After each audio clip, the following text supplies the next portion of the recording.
বাতাসে ঝুলে আছে এক পুরনো নিঃশ্বাস, ঢাকা শহরের ফুসফুসে। আমার শহর এক সময় জীবনের কেন্দ্র, আজ কেবল অতীতের প্রতিধ্বনি। মিরপুর স্টেডিয়ামে একদিন ছিল উল্লাস, করতালির ঢেউ।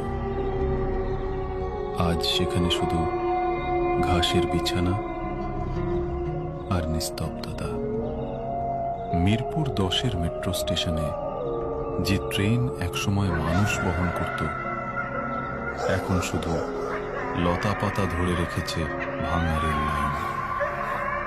শহরের প্রতীক শাপলা চত্বর আজ এক জলে ডোবা আয়না।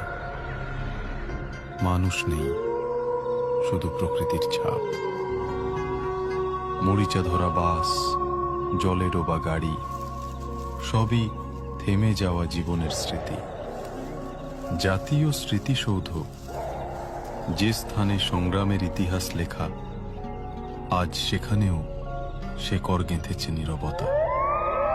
ভাঙা জানালা দিয়ে হাওয়া গায় এক বিষণ্ণ গান। পিচের ভেতর থেকে গজিয়ে ওঠা গাছ বলে দেয়, মানুষ হেরেছে, শহর হেরেছে। কিন্তু এই ধ্বংসস্তূপে আছে অদ্ভুত এক শান্তি। পচা মাটির গন্ধ, কালো পানির আয়না, আর ছাদের উপর জন্মানো গাছ মনে করিয়ে দেয়, শেষ পর্যন্ত প্রকৃতিই জয়ী হয়।